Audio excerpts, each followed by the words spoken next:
जब हमारा लोगों से कंटिन्यूअसली मिलना-जुलना रहता है, खास तौर पे ऐसे काम में जहाँ पर you are looking at people right, who they are, आपको उनकी आकांक्षाएँ पता है, उनके दिल में क्या चल रहा है वो मालूम है, कहाँ जा सकते हैं वो मालूम है। ऐसे में it feels very bad to say but I can literally predict कि कोई व्यक्ति अपने जीवन में फेल होने वाला है और उसके लिए मुझे उनकी कुंडली देखने की भी ज़रूरत नहीं पड़ती। वैसे तो कुंडली देख के ही you can tell, but without looking at the kundli also you can very easily predict कि this person is going to 100% fail in their life। अब मुझे ये कैसे पता लगता है? तीन चीजें हैं वो मैं आपके साथ शेयर करूंगी, लेकिन ये बात जरूर याद रखना that this is not arbitrary. Okay, ये तीन लक्षण आप में अगर हैं, तीनों एक साथ हैं और अक्सर ये साथ ही आते हैं, तो फिर आपका सक्सेसफुल होना बहुत मुश्किल है। आप लोगों को सक्सेसफुल होने के लिए फिर बहुत मेहनत करनी पड़ेगी और अपने आप को रेडिकली चेंज करना पड़ेगा। अगर आप रेडिकली चेंज करने के लिए, इंप्रूव करने के लिए तैयार नहीं हैं, तो फिर आपको ये सुन के धक्का भी लग सकता है, बुरा भी लग सकता है, ट्रिगर भी हो सकते हो। हो सकता है कि आप ये कहो कि भाई अ, वो भी तो ऐसा है, उसने ऐसा किया। Do you really know them? You don't. So it's not a case that is there to be argued. It's literally the best way in which you can define if somebody is going to fail. अगर आप में ये गुण है या आपके आसपास किसी में ये गुण है, don't waste your time on them unless they change. So let's get started. Hey everyone, welcome to Bhagyashree living. यहाँ पर हम जीवन को होलिस्टिक बनाने की कोशिश कर रहे हैं, अलग अलग नई नई चीजें सीखते हैं, एंजल नंबर्स से लेकर टैरो कार्ड्स तक, और अपने जीवन को कैसे जिया जाए, किस तरीके से अपने जीवन को बेहतर बनाया जाए, मैं पर्सनली क्या फॉलो करती हूँ, वो सारी की सारी बातें मैं आपके साथ यहाँ पर शेयर करती हूँ। So very very warm welcome to all of you here. अभी हम डिस्कस करने वाले हैं द 3 ट्रेट्स जिनके थ्रू मैं आपको instantly with in a minute बता सकती हूँ कि ये व्यक्ति 100% जीवन में फेल ही होगा, चाहे वो चाउमीन का ठेला लगा रहा हो, चाहे वो चाउमीन की फैक्ट्री खोल रहा हो। एंड ऐसा मुझे कैसे पता लगता है? सी, I've spent years in the public eye. I've spent years meeting people and I've met thousands of them. मेरा प्रोफेशन और ऑब्वियसली ज्योतिष के कारण मुझे लोगों से बहुत करीबी से जुड़ने का मौका मिलता है। मेरा स्वभाव भी ऐसा ही है। आप लोग आई थिंक बहुत सारे लोग मुझे जानते हैं, मेरी मीटिंग्स में आते हैं या मुझे पर्सनली मिल चुके हैं, तो आपको शायद मेरा स्वभाव का अंदाजा हो गया होगा that I really mingle with people very well and I really truly want to understand them.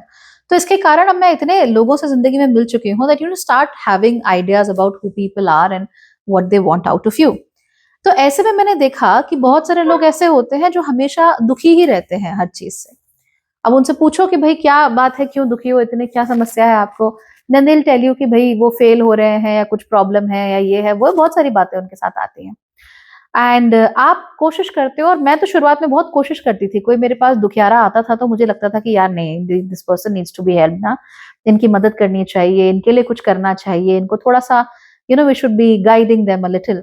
और अपनी जिंदगी के कई बहुत प्रेशियस घंटे ऐसे लोगों के साथ बिताने के बाद मुझे रियलाइज होता है कि there are certain people you can not help at all, क्योंकि वो मदद पाना ही नहीं चाहते, राइट?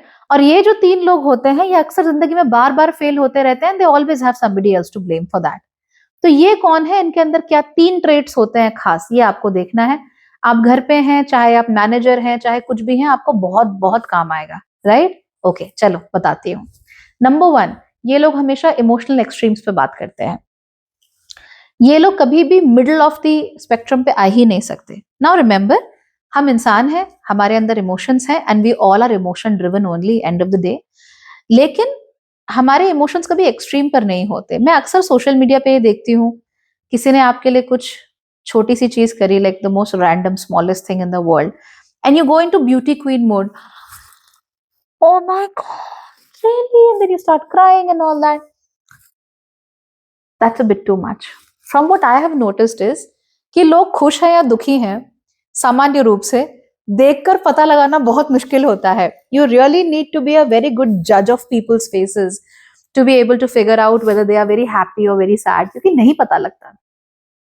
हालांकि आजकल हम लोगों को हर इमोशन एक्सट्रीम पे ले जाना है। खुश हैं तो बस oh my god, I just got this, और दुखी हैं तो ऐसा देवदास बन जाएंगे कि लगेगा कि भैया इसी को कुछ कुछ खराब हो गया इसके साथ, they have lost everything in a war और समथिंग। एक्सट्रीम्स पे ले जाते हैं हर चीज को, मुझे ये चीज पसंद नहीं आती। सो दैट इमोशनल एक्सट्रीमिटीज पे जाना, हर चीज पे बहुत इमोशनली एक्सट्रीम रिस्पॉन्स दे देना और वो इंस्टेंट देना, ये इन लोगों की खासियत होती है। जैसे कि अगर मैंने कहा कि जो लोग इमोशनली एक्सट्रीम होते हैं वो सक्सेसफुल नहीं हो पाते, and then they are like आपने ऐसा कैसे कह दिया, ये तो होता ही नहीं है, आपको खुद कितना आता है, आप खुद कितनी सक्सेसफुल है, blah blah blah blah blah. So very emotional and extremely emotional reaction these people give, and उससे आप पता लगा सकते हो कि भैया सिस्टम ठीक नहीं है। क्यों? क्योंकि जिंदगी में सफल होने के लिए आपको मेहनत करनी पड़ती है और लंबे समय तक मेहनत करनी पड़ती है। और जिस व्यक्ति को इमोशनली एक्सट्रीम रिस्पॉन्सेज देने की आदत, एक second, so I have an emotionally extreme creature with me. बच्चे देखो, देखो, देखो, देखो, ओके, ठीक है। सो अब आप जब बहुत ज्यादा इमोशनली एक्सट्रीम रिएक्शन देते हो चीजों को लेकर, आप अपने आप को कंट्रोल नहीं कर पाते, आपका खुद के ऊपर कोई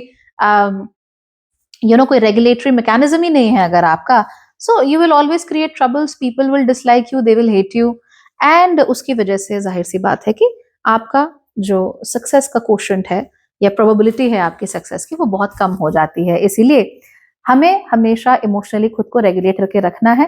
देखो 10 दिन में से एक दिन ऐसा जरूर होगा where you will lose it, जहां आप बहुत बुरा फील करोगे, बहुत दुखी फील करोगे, या आपको बहुत अच्छा लग रहा होगा या खराब लग रहा होगा, यू नेम इट, बहुत सारी चीजें होती हैं। पर अगर आप 9 दिन भी अपने आप को इमोशनली रेगुलेट कर लो, बहुत होता है। लेकिन अगर आप 10 के 10 दिन ही you are not in control of what's happening in your life and you are completely out of touch with yourself और हर बात पे इमोशनल हो रहे हैं, कोई कोई कॉन्टेस्ट जीत गया उस पर इमोशनल, कोई हार गया उस पर, चिल आउट यार, चिल आउट। ऐसे लोग जो इंडिया के मैच हारने पे टीवी ही तोड़ दे, well you don't really want to be around them, right?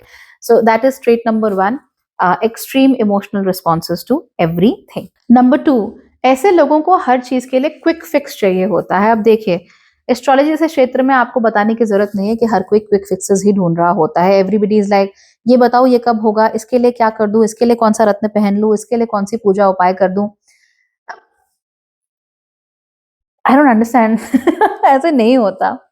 अगर आप डॉक्टर के पास भी जाओगे, अगर आप किसी चीज के लिए आप आप परेशान हो, आपके पास कोई दिक्कत है, शरीर में कोई व्याधि हो गई है, तो डॉक्टर ऐसा थोड़ा बोलता है कि ले बेटा ये गोली है, ये रामबाण है, इसे खा और सब सेटल हो जाएगा और देख तू इंस्टेंटली दौड़ने लगेगा घोड़े की तरह, तुझे 20 हॉर्स पावर मिल जाएगी। ऐसा थोड़ा ना होता है। डॉक्टर भी आपको जुकाम भी हो तो भी मिनिमम 3 दिन की दवाई तो देता ही है ना, बिकॉज शरीर में अगर कोई व्याधि है, कोई प्रॉब्लम है, तो वो इंस्टेंटली नहीं ठीक हो सकती। अगर आपको हल्की सी चोट भी लग जाए यहाँ पर, तो कितने दिन लग जाते हैं ठीक होने में? काफी, it will take a little time right to get it back to normal. हाँ वो नॉर्मल हो जाता है बट उसको होने में समय लगता है, और कई बार अगर चोट बहुत गहरी हो तो वो नॉर्मल होके भी निशान तो छोड़ ही जाएगी अपने। अब जो लोग क्या कहते हैं सक्सेसफुल कभी नहीं होंगे जीवन में, उनको ऐसा लगता है कि हर चीज जादू की छड़ी घुमाकर की जा सकती है। उनको लगता है कि अगर मैं हर रोज सुबह 7 दिन तक उठ के नींबू वाला पानी पी लूं तो 7 दिन में मेरा 10 किलो वजन घट जाएगा। ऐसे लोग आपसे कहेंगे कि भाई फलाने बाबा जी के पास चले जाओ या फलानी पूजा करवा लो और उससे तो भैया इंस्टेंटली रिजल्ट देखने को मिलता है। हमें भी देखने को मिले थे। क्या देखने को मिले थे? God knows, it is basically placebo working for them. नहीं बच्चे, no placebo for you, okay? चलो, सो ये सब चीजें उनके साथ बहुत फ्रीक्वेंटली होती हैं, बहुत कॉमनली होती हैं, एंड बिकॉज ये लोग इस तरह के क्विक फिक्सेस में यकीन करते हैं, दे ऑलवेज फॉल फॉर शार्लटन्स। यानी कि अलग अलग प्रकार के फ्रॉड्स, अलग अलग प्रकार के झूठ बोलने वाले, अलग अलग प्रकार के लोग जो उनसे राम बाणों के नाम पर या एक ही बार में ये कर दूंगा, बाबा काली कमली वाले, इस पे वशीकरण, उस पे जादू, उस पे तंत्र मंतर, ये सब, इसमें बहुत ज्यादा ये लोग इंटरेस्ट लेना शुरू कर देते हैं। और क्योंकि फिर इंटरेस्ट लेते हैं, पैसे भी गवाते हैं, समय भी गवाते हैं, और मिलता जुलता इन्हें कुछ नहीं है। प्लस क्योंकि कर्म खराब कर रहे हैं, गलत इंटेंशन के साथ कर रहे हैं, इसीलिए बहुत बुरे कर्म भी उनके साथ जुड़ते हैं, और जिसके साथ बुरे कर्म ये जुड़ने शुरू हो गए, फिर देखिए वो कभी सक्सेसफुल नहीं हो सकता। So again this is a very telltale sign that these people are not going to be successful. अगर आप लोग भी ऐसा करते हैं तो इससे आप बचिए, ये अच्छी चीज नहीं होती है, एंड यही आपकी सफलता में सबसे बड़ा रोड़ा है। अगर आप किसी ज्योतिषी के पास जा रहे हो और वो आपसे कहे, आप उनसे कहो कि भैया हमको सक्सेस नहीं मिल रही है ना, हम सफलता नहीं मिल रही, और वो आपसे कहे लो जी ये रतन पहन लो और क्या कहते हैं 15 सोमवार तक फलाना ये कर लेना, फलानी पूजा कर लेना, आपको हो जाएगा, या 43 डेज तक तेल का दीपक जला लो, या 43 डेज तक चींटियों को खाना दो, सब हो जाएगा। It basically represents that you and that ज्योतिषी are both wrong in too many ways, and you don't know what it actually means to work hard. And if you don't work hard, you'll never be successful. Bye bye. Right? Number 3, this is very important. ये बहुत subtle होता है, बाकी दोनों तो आपको बहुत clearly बाहर से दिख जाएंगे, लेकिन तीसरा वाला बड़ा सटल होता है। ये क्या है कि ये लोग कभी जिम्मेदारी अपने जिंदगी में लेना नहीं चाहते किसी भी चीज की। They don't want to take responsibility for anything in their life, just like rain doesn't want to take responsibility for sitting quiet. Number 3, ये लोग किसी भी चीज के लिए जिम्मेदारी या रिस्पॉन्सिबिलिटी नहीं लेना चाहते। इसको पहचान पाना इतना आसान नहीं है, इट्स वेरी सटल। लेकिन आप नोट करें कि जिन लोगों में पहले 2 ट्रेड्स हैं, उसमें ये तीसरा जरूर होता ही है। ये लोग कभी किसी चीज की जिम्मेदारी नहीं लेते। अगर ये पढ़ नहीं पाए, किसी दूसरे का फॉल्ट है। अगर इनके साथ कुछ हुआ नहीं, किसी दूसरे का फॉल्ट है। बिजनेस नहीं चला, किसी दूसरे का फॉल्ट है। शादी नहीं टिकी, किसी दूसरे का फॉल्ट है। तो हर बात पे it's always about other people. ये लोग बड़ी बड़ी ऊंची ऊंची बातें तो करेंगे कि ये हो जाएगा, वो हो जाएगा, ऐसा कर देंगे, वैसा कर देंगे, but when it actually comes to doing that thing, फिर ये शॉर्टकट्स ढूंढने लगते हैं, क्विकली क्विकली हो जाए। तो इसको तो जिम्मेदारी लेना नहीं बोलते। जिम्मेदारी ली जाती है जैसे कि हम अपने बच्चों की जिम्मेदारी लेते हैं। तो बच्चों की जिम्मेदारी हम क्या लेंगे कि भैया आज बच्चा हुआ, कल ये 18 साल का हो गया, हमको त्योहार करने को भी मिल गया उसका, और जिम्मेदारी भी नहीं रही, हमें उसको पालना भी नहीं पड़ा, हमें उसकी चैंचें भी नहीं सुननी पड़ी, उसने हमें रात को उठाया भी नहीं। और जब बच्चे 2-3 साल के होते हैं तो कितना बड़बड़ करते हैं, तो हम वो बड़बड़ वाले फेज से भी नहीं गुजरे और टैग भी लग गया कि जी माता पिता बन गए। ऐसे तो नहीं होता। You'll have to go through a lot when you are raising children, and you will have to do it with extreme responsibility in life. और कमाल की बात यह है कि जो लोग जिंदगी में किसी चीज की जिम्मेदारी नहीं लेते, वो बच्चों की भी जिम्मेदारी नहीं ले पाते। कमाल की बात यह है कि जो लोग एक चीज की जिम्मेदारी नहीं लेते, छोटी से छोटी चीज की, वो बड़ी चीजों की जिम्मेदारी भी नहीं उठा पाते। वो उनके सर पे पड़ जाए वो अलग बात है, पर उन जिम्मेदारियों को उठाना या अपने मन से उनके ऊपर काम करना, ये नेचुरल नहीं होता। तो किसी कोई एक व्यक्ति है, उसने कभी अपनी पढ़ाई की जिम्मेदारी नहीं ली, उसने अपने जीवन को बेहतर बनाने की जिम्मेदारी नहीं ली। आप कहोगे कि जी लड़का है, शादी करा दो, सर पे बोझ पड़ेगा, जिम्मेदारी पड़ेगी तो ठीक हो जाएगा। जिम्मेदारी तो पड़ रही है, वो उसको केवल निभा रहा है क्योंकि अब सर पे आ गई, वो भी अगर निभा ले तो। But that was never his intention. तो वो पति बनने की जिम्मेदारी निभाएगा नहीं, बस लेबल अपनाएगा और अपनी वो पावर अपनाएगा। पिता बनने की जिम्मेदारी निभाएगा नहीं, केवल वो लेबल को एंजॉय करेगा कि भैया हमारे ऊपर तो लेबल चढ़ गया कि मैं तो बाप बन गया, तो अब मुझे बाप की तरह बिहेव करना पड़ेगा एंड ऑल दैट। सो जिम्मेदारी ना लेना इज अ ह्यूज थिंग। आप इनसे पूछिए कभी व्हाई डिड यू फेल और why did this thing not work out. आप इनसे पूछिए कि भाई तुम पहले रिलेशनशिप में थे, वो क्यों नहीं चला। दिल टेल यू अरे मेरी तो एक साइको थी, पागल थी वो। या दिल से कि नहीं वो तो इतना परेशान करता था, ये ऐसा था वैसा था, and he was always wrong and I was always right. No no, that is also a sense of emotional dysregulation. Abusive relationship होते हैं, नो डाउट होते हैं, बहुत ज्यादा होते हैं, लेकिन ज्यादातर जो रिलेशनशिप होते हैं वहां पे गलती 2 लोगों की ही होती है। Because when you are together, of course there will be problems, of course there will be challenges, और आप उन चैलेंजेस को ढंग से नहीं निभा पाए एक दूसरे के साथ, ये बात होती है।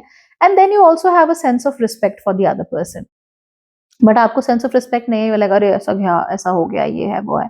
सो आई थिंक वो बहुत बड़ी प्रॉब्लम है इन लोगों में। जिम्मेदारी नहीं लेनी, कोई चीज फेल हुई, जिम्मेदारी नहीं लेनी। हाँ मुझसे गलती हुई, हाँ मुझसे ये हो गया, हाँ मुझे ऐसा नहीं करना चाहिए था या ऐसा करना चाहिए था, उनको कोई मतलब नहीं है। उनके हिसाब से जो हो रहा है इसीलिए खराब हो रहा है। एक तो खराब ही हो रहा है, और इसलिए हो रहा है because everybody else is wrong. हम तो भैया प्लान बना के बैठे थे, हमें अगर मौका मिलता ना तो आज हम भी अंबानी के लेवल पे होते हैं, all that jazz. So, and you know, I noticed it within 3 minutes of talking to people. शायद ज्यादा ही बोल रही हूँ। It's very evident in the first 1 minute only that people will not take responsibility. अब आपको सुनकर लग रहा होगा कि यार ये तो चीज हम भी कई बार कर देते हैं। अच्छी बात है, अगर आपको इस चीज की अवेयरनेस है कि कई बार आप भी ऐसा कर देते हैं, it's fantastic, it will help you grow. लेकिन कई बार हम ये कर देते हैं और हम ऐसे ही हैं, इसमें फर्क है। देखो हम सब लोग ग्रो कर रहे हैं, हम सबके अपने अपने फ्लॉज हैं, अपनी अपनी प्रॉब्लम्स हैं। सिंस वी आर ग्रोइंग, हम अपने अपने फ्लॉज को कहीं ना कहीं समझकर ठीक करते हुए आगे बढ़ जाएंगे। 1 year later, 5 years later, maybe when we are very old, तो हम लोग बेहतर लोग बन जाएंगे। जब हम बेहतर लोग बन जाएंगे, we will be in a better position also in life to guide others. ये लोग जो है ये कहीं नहीं पहुंच सकते, क्योंकि प्राइमरीली सफलता जो होती है वो सफलता होती है अपने आप के ऊपर विजय पाना, वो इन लोग के अंदर है ही नहीं। क्योंकि इनके लिए अपने आप का मतलब केवल इनकी इंद्रियां हैं, केवल इनके सेंसेस हैं। और जो सेंसेस भोगना चाहते हैं केवल उन्हीं पे ये लोग डिपेंडेंट है कंप्लीटली। इसके अलावा इनका कोई दिमाग नहीं है, इसको इस्तेमाल नहीं करते हैं। अगर आप ऐसे लोगों के सामने आते हैं, आप उनको देखते हैं, यू कम अक्रॉस पीपल, और लड़कियों के साथ मैंने बहुत देखा है ये, they will come across man who are like मैं ये करना चाहता हूँ, मुझे इतना कुछ आता है, I am so brilliant, but इसने ये नहीं किया तो मैं कर नहीं पा रहा, उसने वो नहीं किया तो मैं कर नहीं पा रहा। Don't fall for such man, men don't fall for such women, right? And be very very careful, be vigilant। और सुनने में ऑड लगेगा, लेकिन इनके साथ समय वेस्ट करने की जरूरत नहीं है। you're going to waste a lot of your time and you're going to waste a lot of your effort। अब कमाल की बात यह है, आप बार बार समझाओगे और बार बार वो बहाना ढूंढेंगे to fail and to blame it on somebody else. और जब उन्हें कोई नहीं मिलेगा ब्लेम करने के लिए तो वो आपको ब्लेम करेंगे। Don't put your self in such a stupid position and simply do not engage जब तक कि वो genuine science of change consistently नहीं दिखाते। बिकॉज यस, हर कोई चेंज हो सकता है, यस हर कोई अपने आप में बदलाव ला सकता है, पर जब तक वो इस तरह का बिहेवियर रखते हैं तब तक आपको उनसे मतलब नहीं रखना। All right, okay then everybody, bye bye, take care.